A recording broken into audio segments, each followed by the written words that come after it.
Alhamdulillahilladzi hadana li hadza wa ma kunna linahtadiya laula an hadanallah.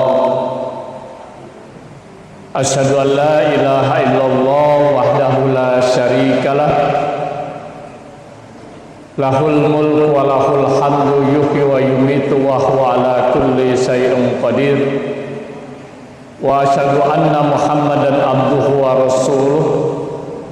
Allahumma salli wa sallim wa barik ala Muhammadin wa ala alihi wa sahbihi wa man tabi'ahum bi ihsan ila yaumiddin.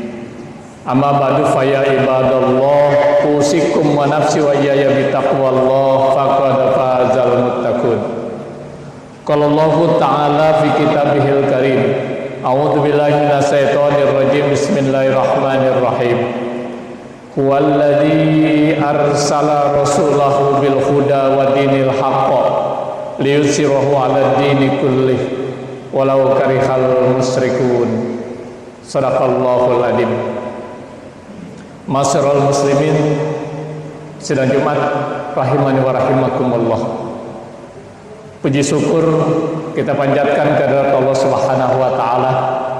Salawat dan salam juga kita haturkan kepada baginda Rasulullah Muhammad sallallahu alaihi wasallam. Hari yang baik, hari yang penuh dengan kemuliaan, hari Jumat ini kita jadikan sebagai momentum untuk senantiasa menjaga, memelihara, meningkatkan keimanan dan juga ketakwaan kita kepada Allah Subhanahu wa taala dengan senantiasa berusaha melaksanakan seluruh perintah-perintahnya dan menjauhi seluruh larangan-larangannya dalam setiap aktivitas yang kita kerjakan. Sehingga pada akhirnya pada saat ajal datang menjemput kita, pada saat Allah memanggil kita dalam keadaan berserah diri, dalam keadaan husnul khotimah. Ya ayyuhalladzina amanu taqullaha haqqa tuqatih wa la tamutunna illa wa antum muslimun. Wahai orang-orang yang beriman, bertakwalah kamu kepada Allah dengan sebenar-benarnya takwa, dan janganlah kamu mati kecuali dalam keadaan muslim, dalam keadaan berserah diri kepada Allah Azza wa Jalla. Tema khutbah Jumat kita hari ini saya sampaikan tentang hakikat dan pelajaran dari hijrah. Hadirin sidang Jumat rahimani wa rahimakumullah. Tahun baru Islam itu identik dengan peristiwa hijrahnya Nabi Muhammad SAW beserta para sahabatnya dari Mekah ke Madinah. Ya. Yang peristiwa tersebut juga dijadikan awal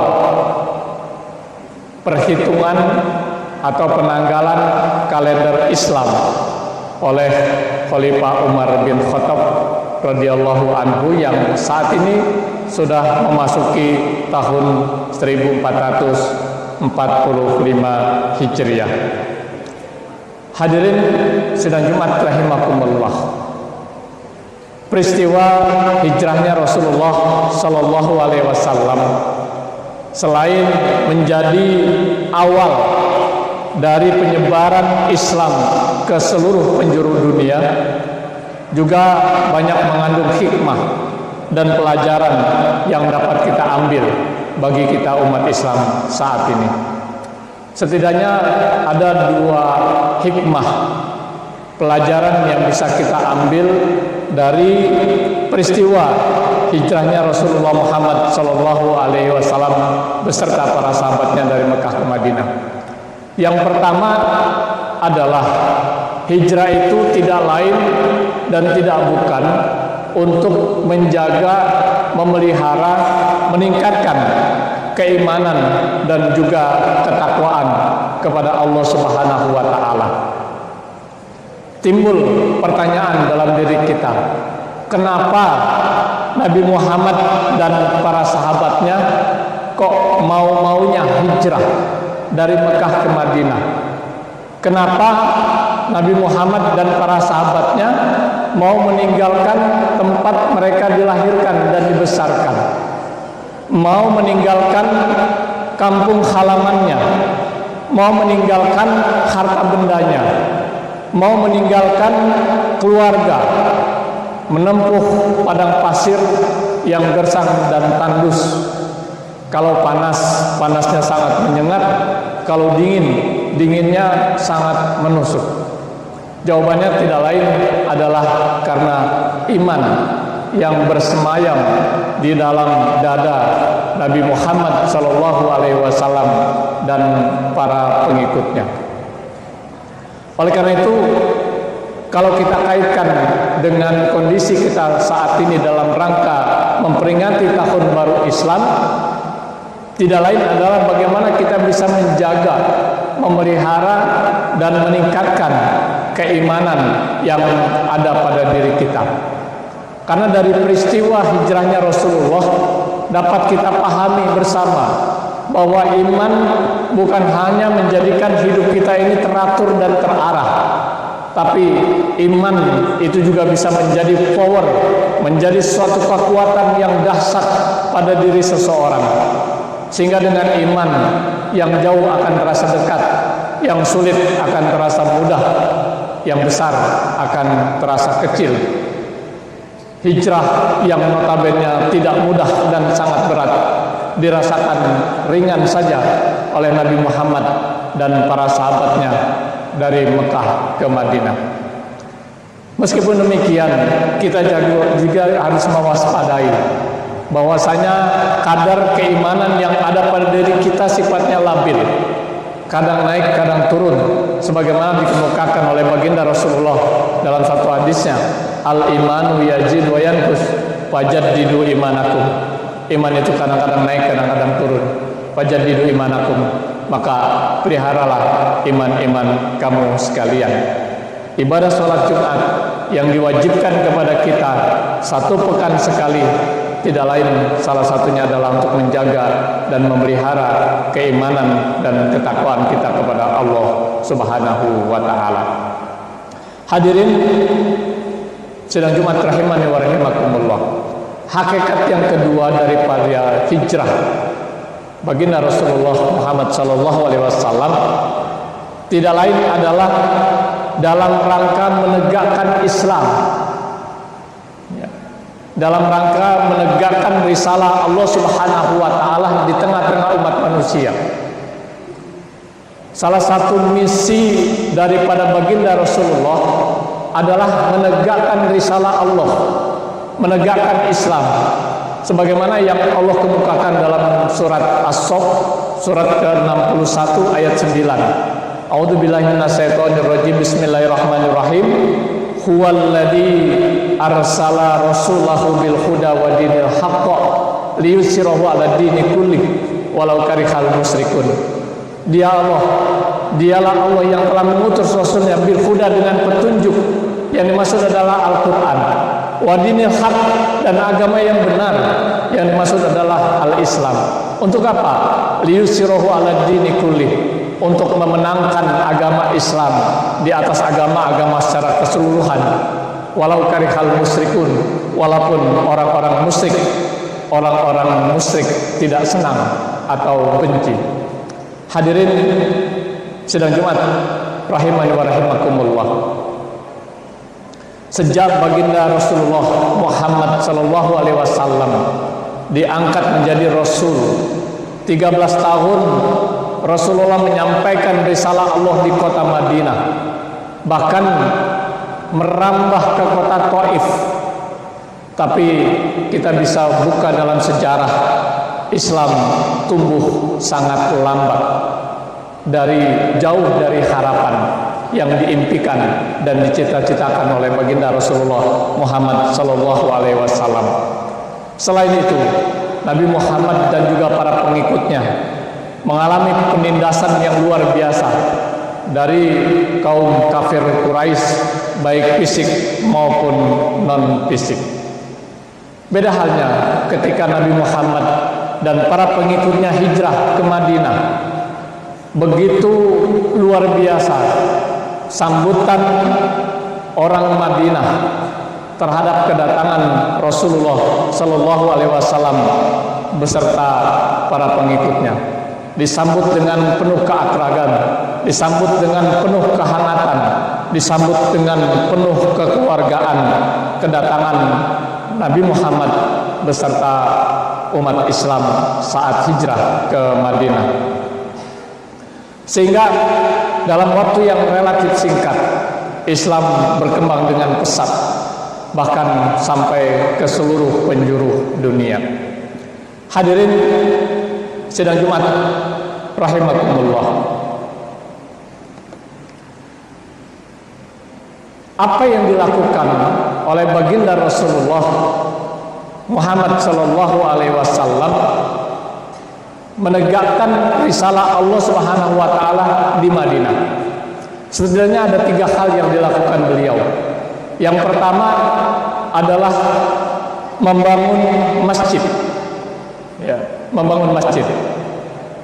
Kalau kita buka sejarah perjalanan hijrah Rasulullah Muhammad sallallahu alaihi wasallam, ketika beliau sampai di Yasrib atau di Madinah, bukan rumah beliau yang pertama kali dibangun, tapi yang pertama kali dibangun adalah masjid yang kita kenal dengan Masjid Quba. Dan masjid pada masa Rasulullah bukan hanya digunakan sebagai tempat untuk melaksanakan sholat, melainkan juga dijadikan sebagai pusat pendidikan, pusat berbagai macam kegiatan, pusat kegiatan sosial dan budaya dan lain sebagainya. Bila kita kaitkan dengan kondisi kita pada saat ini, yang harus kita lakukan adalah ketika di lingkungan kita belum ada masjid, yang pertama kita lakukan adalah bagaimana kita bisa segera membangun masjid. Kemudian kalau kita sudah dapati di lingkungan kita sudah ada masjid, yang kita lakukan adalah bagaimana kita bisa memakmurkan masjid yang sudah didirikan dan sudah ada di lingkungan kita. Karena memakmurkan masjid ini merupakan salah satu indikator iman yang ada pada diri kita. Allah Subhanahu wa taala berfirman dalam surat At-Taubah ayat 18, A'udzubillahi minan nari wa min syarril kuffari wa min ghadabil jabbar al-izzatu lillahi wa lirasulihi wa lil mu'minin. Innama ya'muru masajidallah man amana billah wal yaumil akhir wa aqamas shalah wa ataz zakah wa lam yahsa ilallah. Di sini Allah menegaskan sesungguhnya orang-orang yang memakmurkan masjid-masjid Allah hanyalah pertama man amana billah, yaitu orang yang beriman kepada Allah. Yang kedua wal yaumil akhir, beriman kepada hari akhir, hari pembalasan, di mana seluruh perbuatan kita nantinya akan mendapat balasan dan ganjaran sesuai dengan apa yang kita perbuat pada saat kita berada di dunia ini. Wa aqamas shalah, yaitu orang-orang yang menegakkan sholat, bukan hanya mengerjakan atau melaksanakan sholat, tapi menegakkan sholat. Wa ataz zakah, orang-orang yang menunaikan zakat. Wa lam yahsa ilallah, dan orang-orang yang hanya takut kepada Allah Subhanahu wa taala. Hadirin sidang Jumat rahimani wa rahimakumullah. Yang kedua yang dilakukan Rasulullah dalam menegakkan risalah di Madinah adalah mempersaudarakan Muhajirin dan Ansor. Kita tahu Muhajirin itu adalah orang-orang Islam yang hijrah bersama-sama dengan Rasulullah, orang Islam Mekah yang hijrah bersama-sama dengan Rasulullah. Sementara Ansor adalah penduduk Madinah yang beragama Islam, yang menerima kedatangan Rasulullah beserta para sahabatnya. Sehingga begitu luar biasa apa yang dilakukan Rasulullah mempersaudarakan Muhajirin dan Ansor dengan satu ikatan, yaitu ikatan akidah Islamiyah.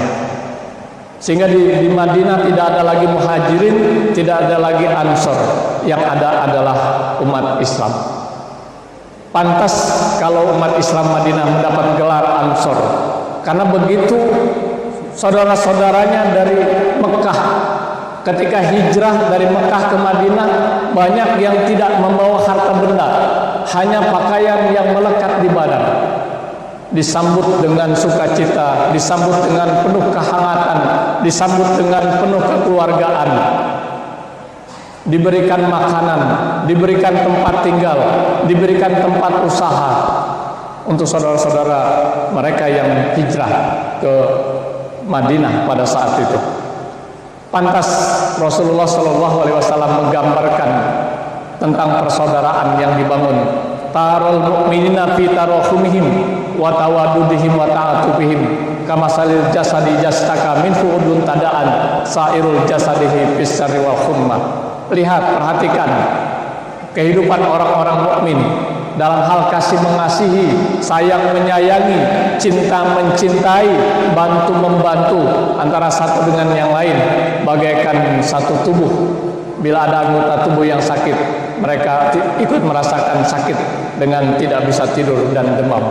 Itulah persaudaraan yang diikat oleh baginda Rasulullah Muhammad SAW. Yang terakhir, setelah hijrahnya Rasulullah ke Madinah, di Madinah terdapat 3 kelompok besar, 3 kelompok golongan masyarakat Madinah.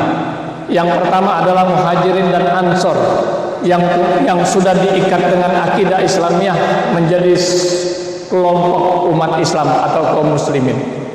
Yang kedua adalah kaum Aus dan Khazraj yang belum beragama Islam. Dan yang ketiga adalah orang-orang Yahudi yang terdiri dari Bani Kunaika, Bani Quraizah, dan Bani Najir. Untuk menghindari konflik di antara golongan yang ada di masyarakat Madinah, dibuat secara tertulis suatu perjanjian yang dikenal dengan perjanjian Madinah atau piagam Madinah. Salah satu isi dari perjanjian Madinah adalah bahwasanya penduduk Madinah berkewajiban bersama-sama mempertahankan kota Madinah bila ada serangan dari musuh. Apakah dia orang Islam, apakah dia suku Aus dan Khazraj, apakah dia orang-orang Yahudi, punya kewajiban yang sama untuk mempertahankan Madinah dari serangan musuh dari luar. Dalam kehidupan kita, di masyarakat kita, di tempat kita tinggal, ya, suatu keniscayaan terdiri dari berbagai suku, terdiri dari berbagai ras, terdiri dari berbagai keyakinan, terdiri dari berbagai agama. Oleh karena itu harus kita jalin tali ikatan kekeluargaan yang sebagaimana yang dijalin oleh baginda Rasulullah Muhammad sallallahu alaihi wasallam. Hadirin sidang Jumat rahimani wa rahimakumullah, inilah hakikat dari pelajaran yang bisa kita ambil dari peristiwa hijrahnya baginda Rasulullah Muhammad sallallahu alaihi wasallam. Barakallahu li wa lakum fil Qur'anil azim wa nafa'ani wa iyyakum bima fihi minal ayati wa dzikril hakim wa taqabbal minni wa minkum tilawatahu innahu huwal ghafurur rahim.